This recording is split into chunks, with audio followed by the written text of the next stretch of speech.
विरोध किया है, किस तरह देखते हैं आप? बहुत छोटी हरकत है, बड़ी ओछी हरकत है। आप सुनते हैं ना कि अपनी गली में कौन खड़ा होता है, अपनी गली में खड़े होकर कौन ललकारता है।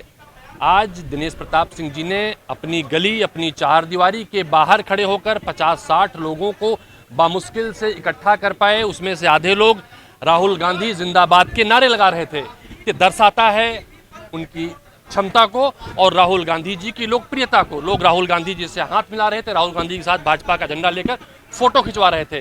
तो मुझे लगता है ये उन्हें अपने मंत्री पद को बचाने की जद्दोजहद है, इसके अलावा कुछ नहीं है। लेकिन मंत्री पद के जद्दोजहद के तहत उन्हें कम से कम अपनी गली से बाहर निकलना चाहिए था और अटल जी की उस पंक्ति को याद करना चाहिए था जो कहते थे कि छोटे मन से कोई बड़ा नहीं होता।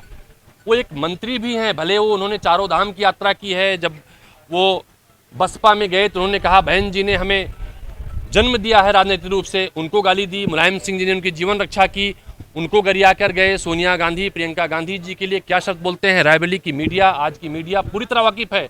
उन्हें माँ और भगवान कहते थे। आज उनके भाई के सामने जिस तरह से 25-30 लफंडरों को लेकर खड़े होते हैं तो ये लगता है उनकी क्षमता क्या है। लेकिन भारतीय जनता पार्टी के ऐसे लोग मुबारक। लेकिन रायबरेली की जो धरती रही है ये पवित्र धरती है, वीरों की धरती है, राणा बेनी माधव जैसे कई महापुरुषों की धरती है।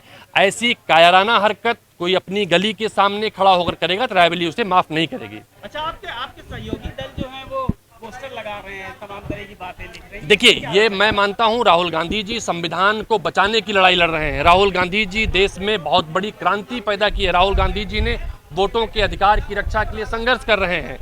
वो संघर्ष जारी रहेगा। मुझे लगता है इस बीच में सारी चीजें संविधान के अनुरूप होनी चाहिए। बहुत बहुत धन्यवाद।